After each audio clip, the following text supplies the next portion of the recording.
さあ始まりました。ボクシングのボクシングによるボクシングのためのボクシング。私 DJ ボクシング&ボクシングでございます。やばいですよ。もうこれはやばいです。だらだら前置きが長くなってもしょうがないんで、早速本題に移りたいと思います。今回の放送は現 WBC 世界バンタム級チャンピオンフィリピーノフラッシュことノニト・ドネア選手のインタビューをお送りします。今現在噂されている井上尚弥選手とのリマッチがいつ頃になるのか、他にも何やらプロモーターたちと揉めているカシメロ選手についてへのご意見など、もうまさに今みんなが聞きたい話題のトピックに全て答えてくれています。拙い僕の英語で大変恐縮なんですが、会話は全て英語ですので、日本語で聞きたいという方は日本語の翻訳を読んでいただけると幸いです。それではどうぞお聞きください。 What's your name? My name is... Yes. That was easy. Yeah. Of course I know your name, Rachel and Nonito. Nice to meet you. Nice to meet you. I have my own YouTube channel. I just talk about boxing, and I'm a huge fan of you guys. Thank you. So I really appreciate it, and I'm super happy about talking to you guys, for the opportunity to talk to you. So thank you so much for your time today. My pleasure. So I would like to dive right into the topic that I want to talk about. So I saw the video that you posted on your Twitter, in which Sean Gibbons, the president at MP Promotions, like shouting at you, like yelling at you, and also flashing his middle finger. So what happened? Why was he so angry in the video? Well, we went to the fight to watch the Thurman fight, and I saw him there, having a conversation with the Mexican promoters and stuff. And I'm the kind of person that will confront somebody if there is something that I can clarify, right? So I wanted to make things okay, because there was a lot of bashing and disrespect for my wife. And so when I saw him, I came to go towards him, and I asked him, hey, can we talk? And I don't know what happened. I wasn't disrespectful, but he just blew up. He started yelling, no, I don't have time for this. And I was all of a sudden, that's why we didn't have any cameras ready, because we weren't ready for that. I came in nicely, politely. I'm like, hey, I just want to talk to you because there's been a lot of stuff going on online, and I think we should clarify. And then he just came at it and started yelling. And I didn't know what to say. So I was just like, I just want to talk to you. I'm not trying to do any other way. And then he walked away. He started yelling, and I said, hey, I just want to clarify, because what you've been saying is very disrespectful. And then he's like, you're the one that's disrespectful. She's been disrespectful. And he started yelling. And then I came towards him, and he was walking back. And that's when you saw what happened, when she had the camera out. And that's when he saw her and yelled at her and made the middle finger, because he knew she started recording right there.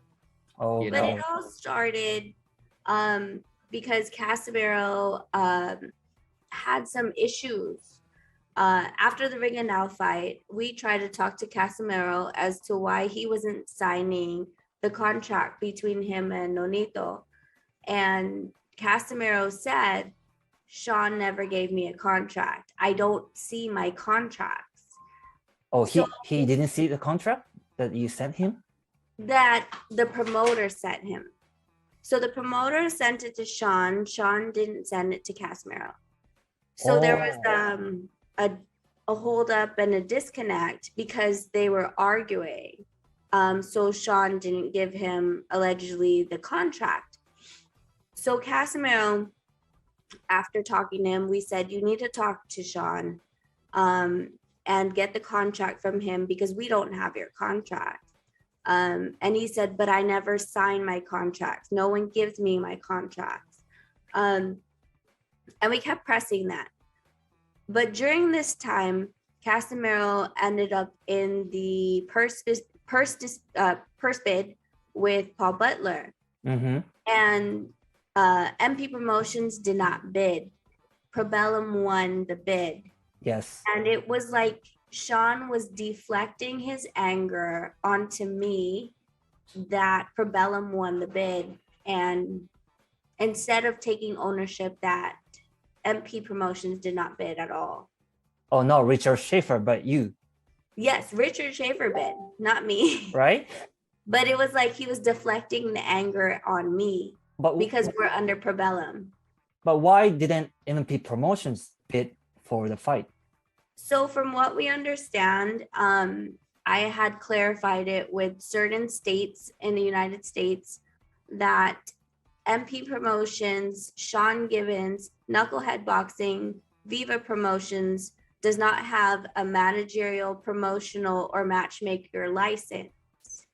Oh, in the United States. In certain states. In certain states. Yes. Oh. I didn't go through all 50 of them, but the big key states. The big, yeah, like Nevada or Las Vegas, right? California. And then California. Yeah, those are the big states that we know he's been in. And with the WBO, to be able to bid, you have to be a licensed promoter. So I'm just assuming that's why they couldn't bid. Okay. But no one else bid except Probellum. So Paul Butler is Probellum's fighter, right? Yes. Okay.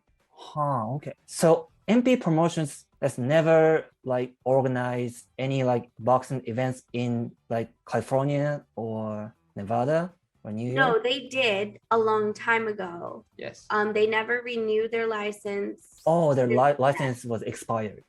Mm-hmm. Okay, I see. That's why For they the last 2 years that they've been operating, they don't have it. So that's why there's never a co-promote right now. But I what I understand is before they did have a license. At this current time, they do not. And in 2021, they did not as well. So that's why they were not able to bid for Casemiro and Paul Butler fight. Okay, I understand. Okay, so you and Casemiro were originally supposed to fight the fight was set in last August, right? Mhm. As far as I remember. Yes. And the fight was canceled like in August or September, right? Yes. So after that, did you And send again, the new contract again to Yes. Casmero's manager? I mean, the Sean The Gibbons. promoter sent it to TGB. them. TGB did. TGB, yeah, send it to them. But they never sent it to Casemiro. So Yeah. Casemiro What never. Casemiro has said in some of the videos, he never received the contract. So he said he didn't know there was a contract that was sent. Oh, I see. What is your assumption that the reason why they didn't send contract to Casemiro? Well, from Why? what happened in that live that we were having a conversation with Casemiro and myself, Casemiro claimed that they were having an issue,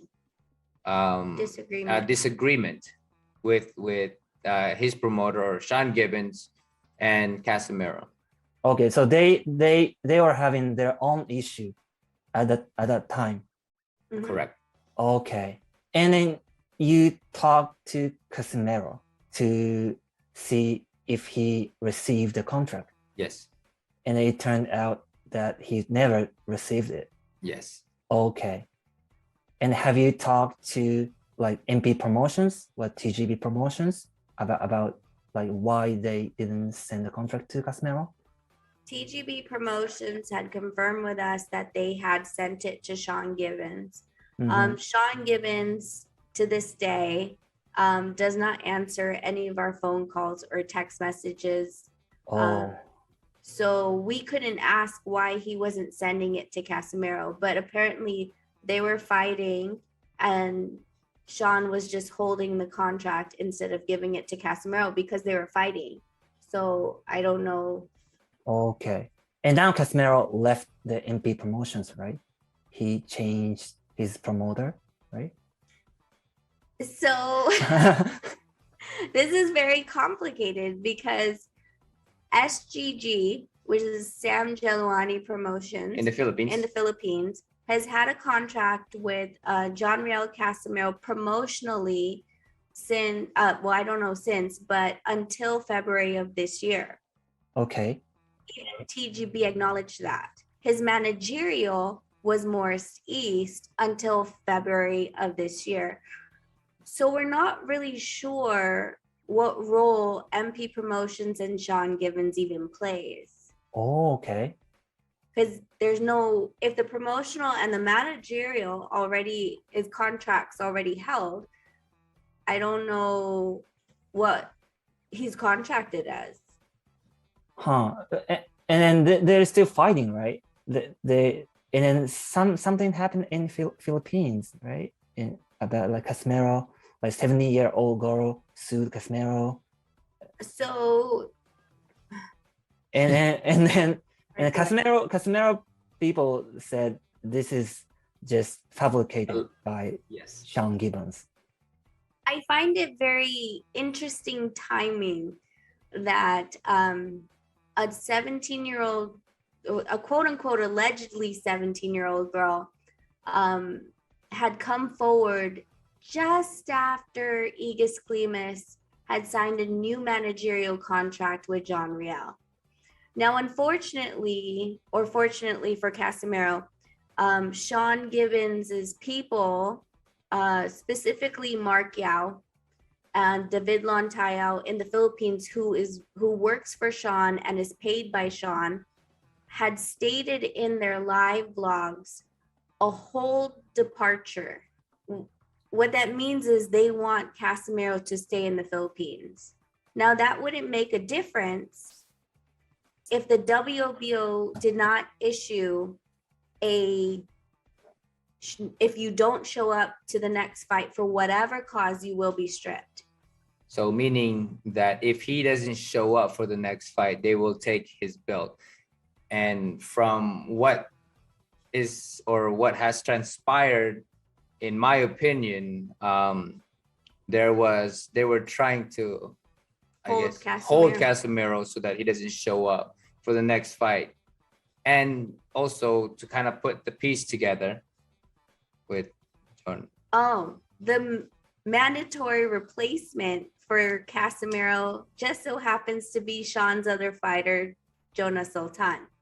So if we put it together, the people that works for Sean was trying to hold Casemiro in the Philippines so that he through the alleged 17-year-old. The alleged 17-year-old issue to make him stay in the Philippines. Therefore, he won't show up for the fight, so the mandatory that Sean Gibbons plays for the WBO fight would be his fighter.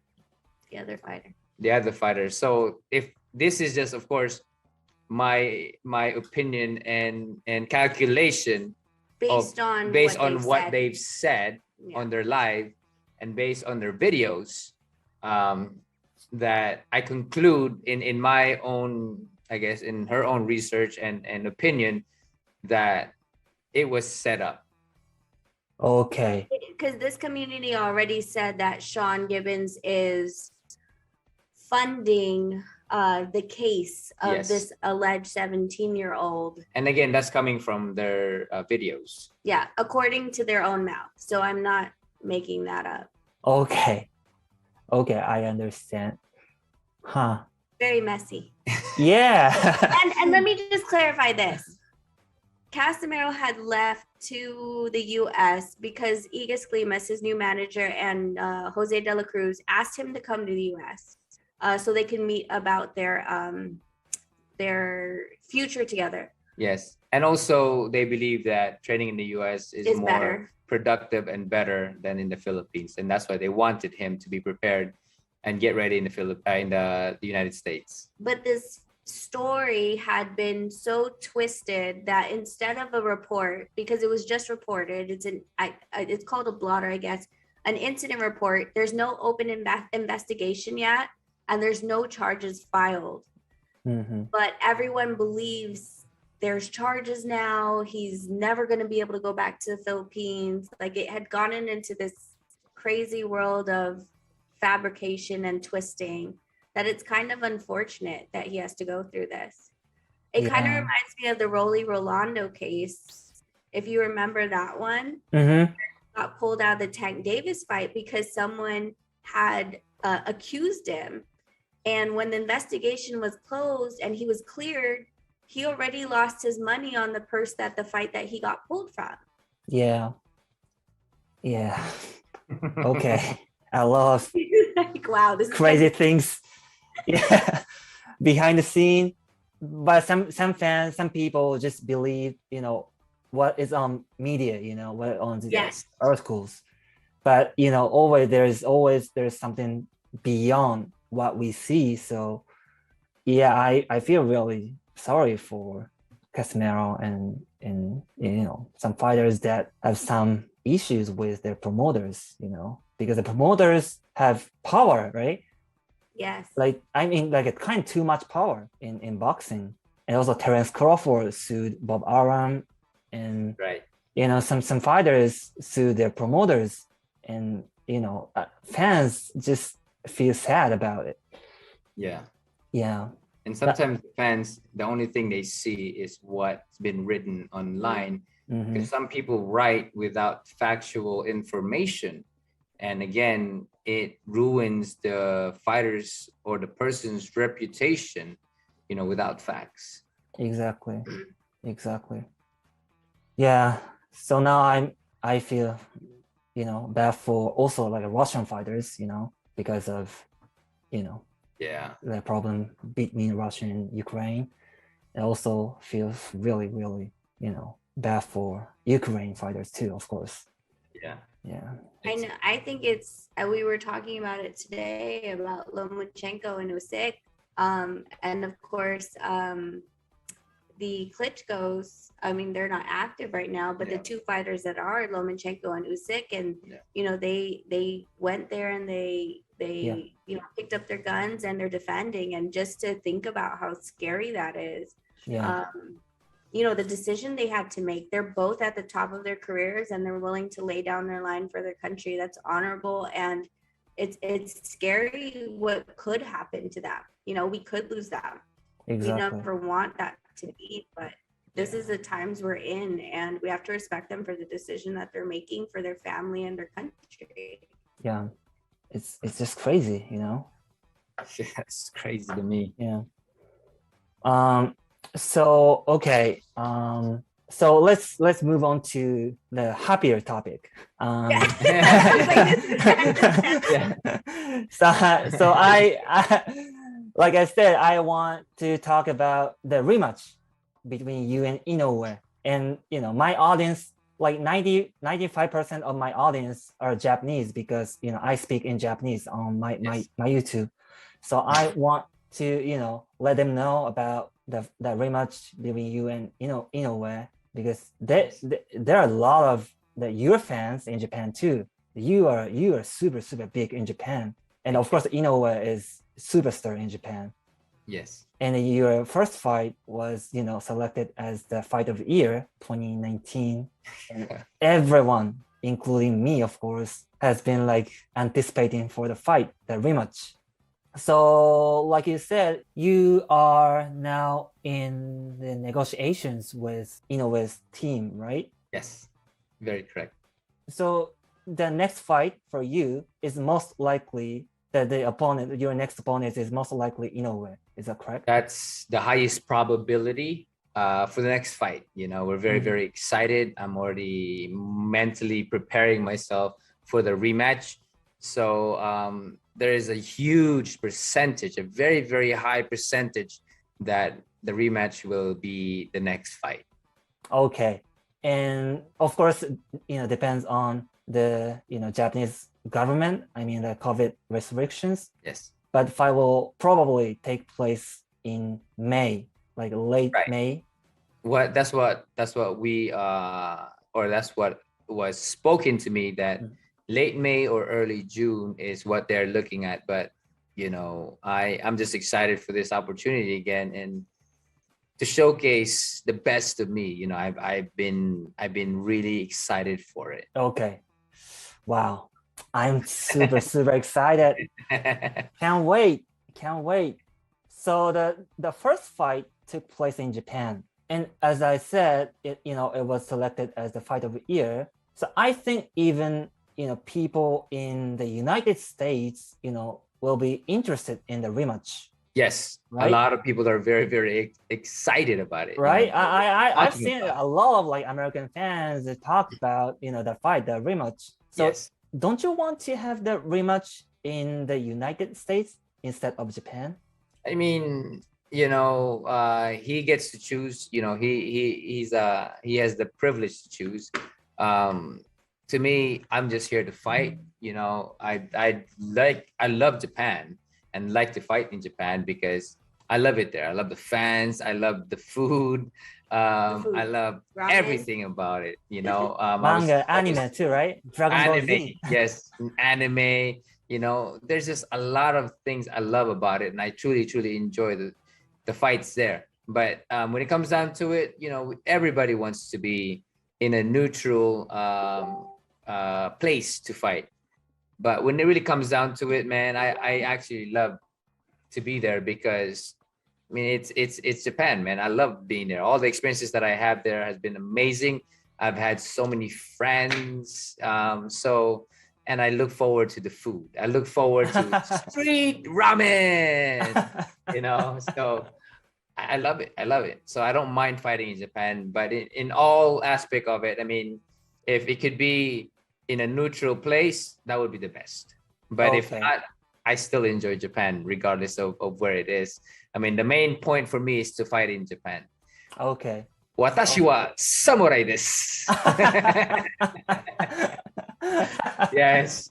That's great. So, So when you fought Inoue in 2019, was it like difficult to like prepare? I mean, train in Japan? I trained mostly in the States, and then 3 weeks before I went to the Philippines for 2 weeks and then went to Japan. I think I'm gonna go on a different approach this time, and go to Japan 3 weeks before and just stay there. And I mean, I've had a lot of friends there. A lot of gym has opened their doors for me. I've trained in Japan for 2 months before. I think it was at Hikari Gym. Ryo in, Akaho, right? Yeah, with Akaho. Yeah, it's my friend. So we could probably go there as well, or some other places. I mean, Tekken's always been the best host that I've been. Japan, and Mr. Honda is just the best. The nicest guy, the best promoter. I mean, just amazing. So I'm very, very grateful for them, and just the guys like Sendai and everybody else. They're friends. So that's probably my game plan, is to go to Japan 3 weeks before the fight. When everything is set, and train there for the final 2 or 3 weeks. Okay. So the 3 weeks was enough for you to like adjust like the time differences and kind of stuff? That would be more than enough for me. Yeah, Okay. that would be more than enough for me. And if I can set up a better sparring there, then yeah, we would love to go there earlier, maybe a month if that, But again, it's we got kids, so we kind of have to plan around that. So maybe 3 weeks is what I plan for it. Okay. And I think you've never had a rematch with someone you previously lost to, right? Yeah, I don't think I've had any rematch with anyone that I've fought before. Oh, really? Yeah. How about Vic Darchinian? Oh, yeah, that's right. That's Right? one. Good job. Good job. You're the man. You know me more than me. I've watched your like all your. I think that was the only one. That was the only one. Yes. Right. Good job. But never had a rematch with anyone you previously lost, right? Yeah, This is for- I didn't have any rematch with Rigondeaux. I didn't get rematch with Magdaleno or anybody else. I think the only Right. person was Darcinian. So in terms of like mentally, is there any like advantages or disadvantages to like prepare for that type of fight? With a rematch? Yeah, rematch with Um, someone who you lost to before. Yeah, with Inoue, I learned a lot from the first fight, you know, and the mental game and my mindset is so much different than when I fought him. You know, the person that's fighting him now is very motivated and very inspired. And as you can see in my last two fights, I've been very smart, very strong, very fast, and I'm just ready. So I'm very excited, and I know that Inoue is very hungry because he wants to prove that he is dominating, and in order to do that, he has to dominate the fight, you know, and that way there is no question about what happened the last fight. Granted that he won the last fight, but it was a close fight. I would not even speak that it was my fight, but I could only say that I gave him a hell of a fight. And that's something that he has to, I guess, in his mind, I guess is my opinion, that maybe he wants to prove it that, you know, he'll be so much ready and he's gonna dominate. But I think different, and I'm gonna do the same. You know, I came here and I believe that in this division now, now that I'm inspired again, he'll get the best of me. Okay. As you said, like you're a different fighter right now, like before the first fight with Inoue and now, what is the biggest difference? I mean, did you change like your like team members or your trainer or your like, how you train or how you prepare the fight? Well, I Anything actually different? trained my trainer, which is my wife now, you know, because Yes. we just work very well together. You know, she's always been there since the beginning. 2008, she's always been by my side. She sees how I fight. She knows everything, how I think, how I do things. So there's no better person to be in that corner than her because she knows me more than anybody. But Okay. the difference is my mindset. I think that's the biggest thing for me is when I came to fight Inoue the first time, I came in for a war. I came in for a brawl. The person who's gonna fight now is someone who's, I guess, studied a strategic game, but who's also willing for a war, you know. So I am very excited. Okay. Wow. I can't wait. I think you used to train with like legendary trainers like Robert Garcia Yes. or Ismail Salas too, right? Yes, and Kenny Adams was the last one before my wife. Okay. Kenny Adams, you know, he has 29 world champions, so he's been in the game for a very long time. But now you feel the best trainer for you is your wife. Yes, because I can hear her. So when we set up a game plan, I was able to execute it in the last two fights because I hear her. No matter how good the trainer can be in the corner, if you can't hear them, their words are useless. Their strategic is useless, and their skills is useless. But if you can hear it and you have a great game plan, then you'll become a better fighter. That's amazing. This is like the best couple in boxing industry. So and also the first Inoue's fight is only fight you've lost in 118 division in your whole career, right? Yes. So what makes him different from other fighters you've ever fought? He's similar to me. You know, when I came in to fight him, he's very similar to me. You know, he's an overall fighter. He has speed, power, agility, quickness, and reflex. But most of all, he also uses his brain. You know, so he's a special kid, you know, and that's why I'm very, very excited to fight him again because it brings out the best of me. Did he like surprise you in the first fight in He terms of like surprised boxing me abilities? tremendously. One thing he surprised me with, because I know he was great. I know he was talented. But one thing he surprised me with how tough he was. Okay. Because you see guys who get hit and they'll fall. Yes. You see guys who get hit and you know, and they'll quit. You know, but for him, he stood still. He took the punches. So I'm excited. Yeah. I mean, I'm very, very excited. Yeah. Because you are the first fighter that tested him if he has the, you know, punch, like if he can take the punch, you know, because he was just dominating like before your fight. So he had like never like taken any like dangerous punches before, you know, your first fight. So you tested him and he has strong chin, right? He's a very strong Yeah. and tough guy, you know. Okay. He's very strong chin. So is he the like strongest opponent you've ever faced, or In the division, yes. You know, when it comes down to it, overall, I think he is the best opponent I've faced. okay? So is there anyone who you can think of can like beat Inoue right now in 118 division? Me. Only you. Yeah. Only you. Okay. That's okay. that's my faith in myself of how I'm training, how I am creating myself, you know, in my mind, you know, and that's what I feel that I am so much better and I have the capabilities of giving him a 1, Yeah. taking a 0. Wow. That's what I wanted to hear. Wow.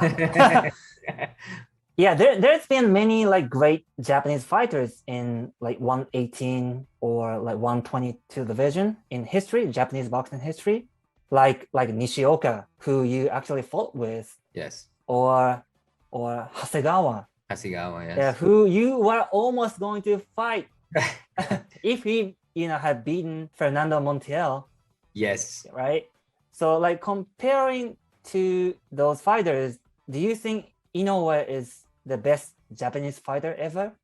Oh, I haven't seen the best of Japanese fighters throughout the history of Japan, but from what I've seen in Japan, Japan that I've seen, Japanese fighters I've seen, I think Inoue is the more skillful and very powerful puncher. Mhm. I can't give him the credit yet because I haven't seen all the Japanese fighters, all the Japanese champion. But from what I've seen so far, he is one, if not the best fighter of Japan now and maybe in the history as well. The Ring Magazine pound for pound list, now he's ranked number 4th, and you know number 1 is Canelo, of course, and number 2 is Usyk, and then number 3 is Crawford, and number Yes. 4 is Inoue. Like, do you think is Inoue as good as like Terence Crawford or Canelo?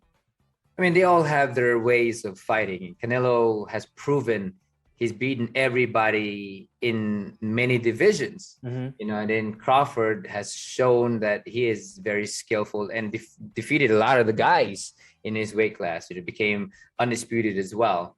And then, of course, Inoue has done the same, you know, beating everybody in the division. He stepped up and became number 1 in all the divisions. So you have to give him that credit that he does belong in that ranking. So you think he deserves it? I think he deserves Okay. it. I mean, he's defeated everybody, you know, aside from myself. He has destroyed everybody. Exactly. You know, I mean, he has a tough fight fighting me. But before anybody else, he just really was very dominating, and so you can really give him that credit. Okay.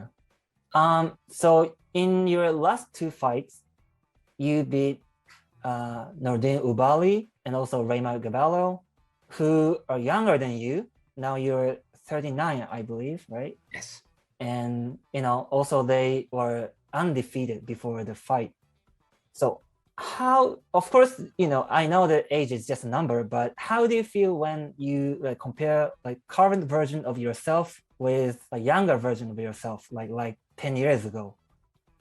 I'm very strong still. I may not be as fast as I was, but I'm very patient and I'm very experienced. I think that the person that that will be fighting next is so much more better than 10 years ago. I think that what I was 10 years ago was a ball of energy. I was just aggressive. I was just all over the place. I had power, I have all of that stuff. But the person that is now is just a being of understanding. Like I just know, I know myself, I know my capabilities, and I know how to defeat my opponent in situation now, and I'm using my brain and all my experience in this fight now. So I'm again, this is just my personal belief in myself, and I believe that I am so much better. So now you feel like if you fought 10 years ago version of you, I'll spank him. I'll spank him. I was a tough fighter. I was a very smart fighter, but there was a lot of flaws. Now I'm more of a complete fighter. Mm-hmm. One thing I was in the past was an offensive fighter, but my defense lacked. And now I have both defense and offense to play with. Okay. Wow. What maintains you at such high level competition, as a fighter? Did you change how you train from what you used to do like 10 years ago? When I lost to Inoue the first time, the last one, I realized I'm better than this. I'm better than this. I know I can beat him. And that's why I've always looked for the rematch. But what changed is my mindset. What changed is my habit. And what changed is my work ethic. Mm-hmm. I'm motivated now. I'm inspired. And I will be the undisputed champion of the world. Nonito, the Filipino Flash. Donaire. That's my manifestation. That's my manifestation. That's my vision. And I'm working very hard to acquire that, to visualize that, and to materialize that. And I know you don't want to expose your plans or your strategies for the fight, but can you tell me any little things that's gonna be the key that makes you feel more confident for the fight to get victorious over Inoue? And he goes for Inoue. I took his best shot. He took my best shot. But the difference is I will be wearing my gloves this time. And I think that will be the biggest difference in this fight. So the gloves were different? Yes, I usually wear Everlast Elites on all of my fights. But in that fight, I was winning gloves. I train with winning. I love winning gloves, but not for the fights. What was the reason? Well, when we had our gloves from when they shipped it to us, the gloves were both damaged. And so I had to choose his gloves.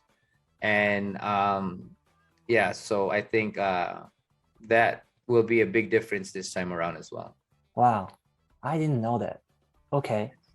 Oh, how was the body shot that you took? Oh, it hurts. No.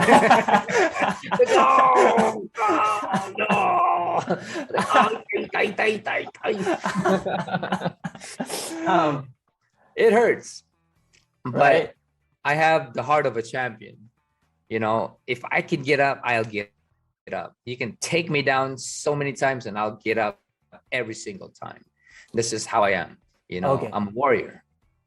So aren't you afraid of that body shot? No. Taking that body shot again? I want to give it to him. Yes, I want to give it to him. It's like I'm just paying it back. Yeah, exactly. Wow, that's great.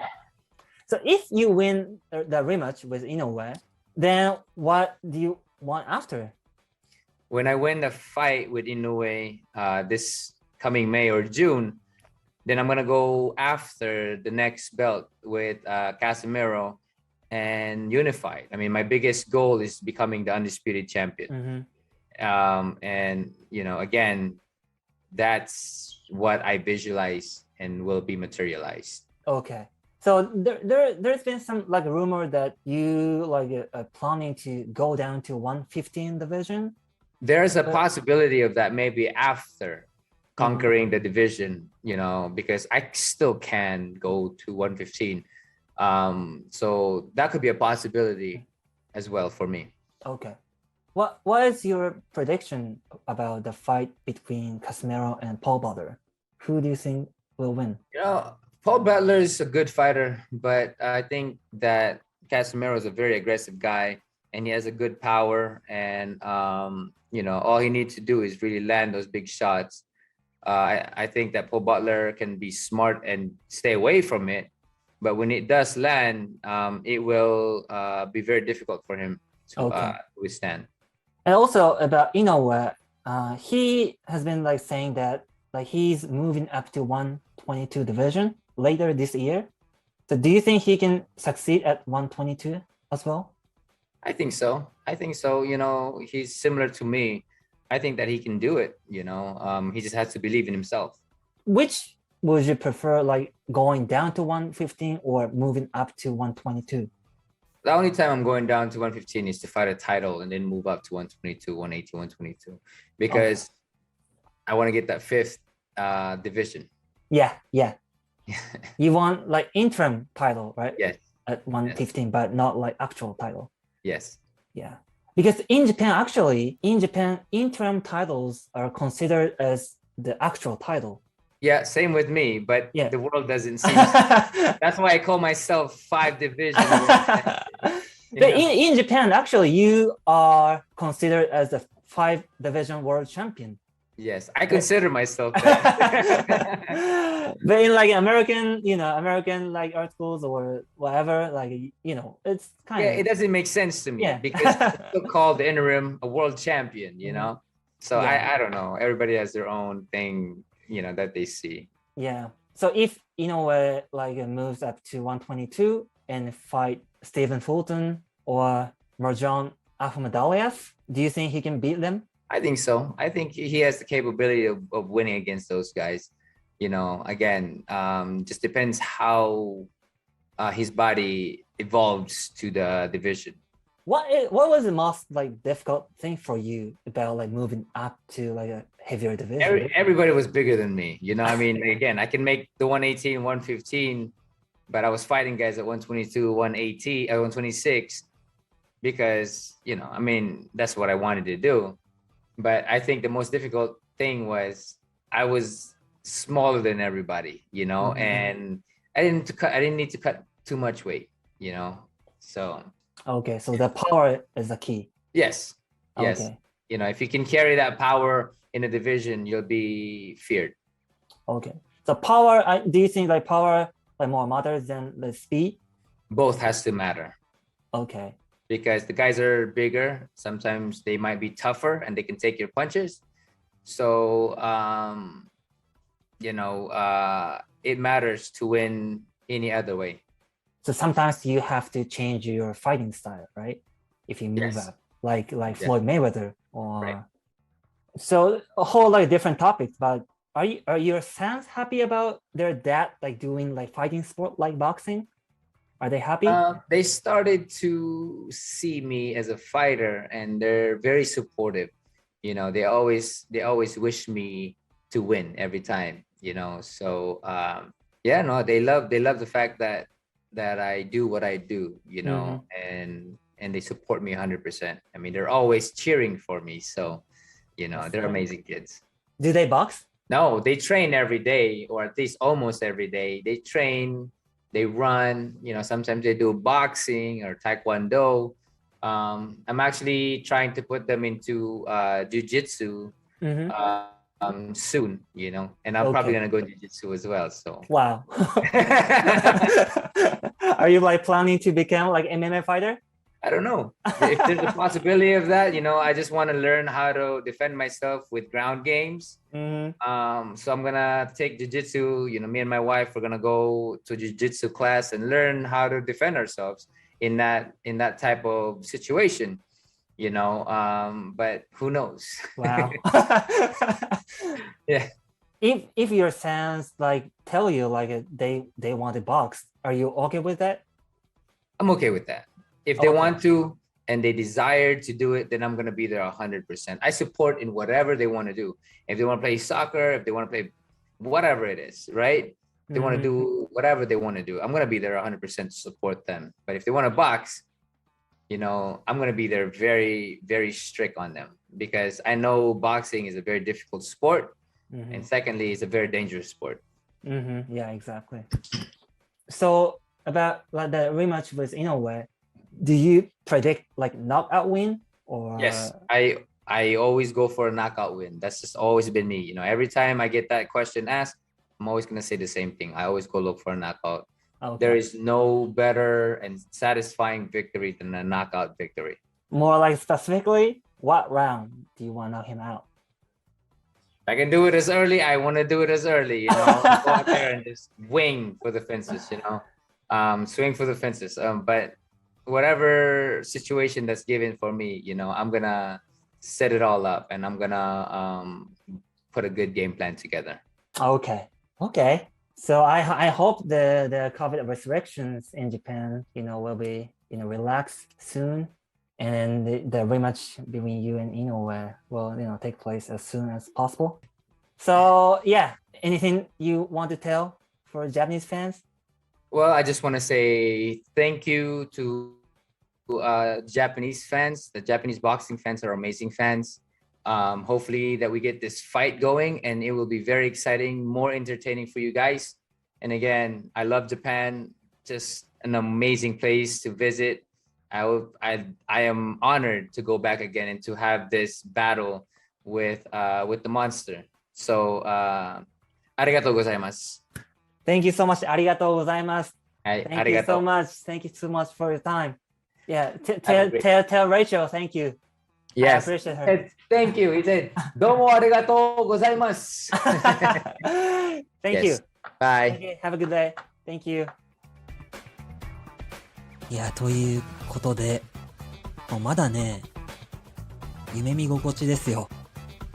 もう長い間、僕にとってアイドルだったドネア選手と直接お話ができるなんて、もう本当に人生何が起きるかわからないななんて思っていますが、もう当たり前のようにイメージ通り超紳士的なジェントルマンで、奥様のレイチェルさんもすごく優しい方でした。改めて本当にドネアご夫妻に心より感謝を申し上げます。お忙しい中、いろいろな話を聞かせていただき、本当にありがとうございました。井上選手についての話もたくさん聞けましたから、これを聞いて再戦へのワクワク感が高まっていただけると、今回インタビューした甲斐があるんじゃないかなと思っています。前回の初戦、2019年、あれだけの死闘を繰り広げてくれた両選手が、今年の春、ドネア選手のお話では今年の5月か6月、今度は3本のベルトをかけて激突してくれるかもしれません。4月はゴロフキン選手と村田選手の試合が噂されていて、他にもこれはボクシングではありませんが、6月は日本キックボクシング界史上最大のファイト、天心選手とタケル選手も試合をする予定ですし、ほんとこの春は格闘技ファンたちにとってたまらないシーズンになりそうですね。もうなんとかコロナの規制措置が緩和されて、無事にファイターたちが日頃より研磨している技術をファンたちに見せられる舞台が整うことを願っております。それでは今回はインタビュー会ということで少し長くなりましたが、この辺りで終わりにしていければと思います。今回のインタビューに対する皆様のご意見やご感想などもぜひこの動画のコメント欄にてお聞かせいただけると幸いです。今回も最後までご視聴いただき本当にありがとうございました。よろしければインスタグラムのフォローもお願いいたします。ではまた次回の放送でお会いしましょう。